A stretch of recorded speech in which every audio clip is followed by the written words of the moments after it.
आप सबको राधे राधे। अब तो शादी ब्याह का समय आने वाला है, तो हम विवाह का गीत लेके आए हैं आप लोगों के सामने। आप सबको राधे राधे।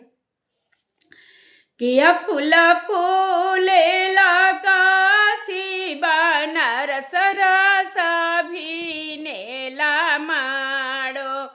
किया फूला फूले बैजा नाथ जी मेरा सभी नेला माड़ो।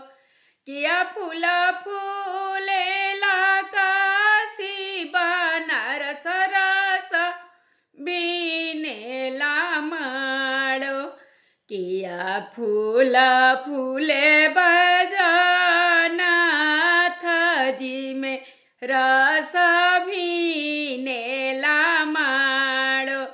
नहीं फूला फूलेला काशी बनारस रस भीनेला माड़ो। नहीं फूला फूले बजनाथ जी में रस भीनेला माड़ो। नहीं फूला फूले बजनाथ जी में रस भीनेला माड़ो। इता फूला फूलेला कवन भैया बगिया रस भीनेला माड़ो। इता फूला फूलेला कवन पापा बगिया रस भीनेला माड़ो। साजी चले लबरिया हो रस भीनेला माड़ो।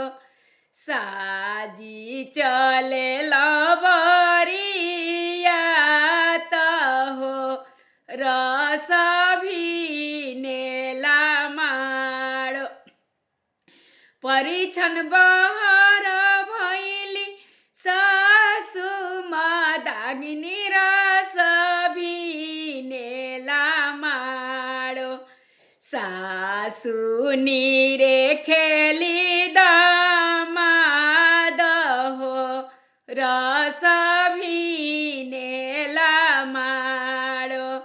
सासु नीरे खेली दामाद हो रस भीनेला माड़ो। किया तू ये बचवा मलिया के जनमल रस भीनेला माड़ो। किया मलहोरिया तोहरे बाप हो रस भीनेला माड़ो। किया मलहोरिया तोहरे बाप हो रस भीनेला माड़ो। नहीं मोरिए सासु मलिया के जनमल रस भीनेला माड़ो।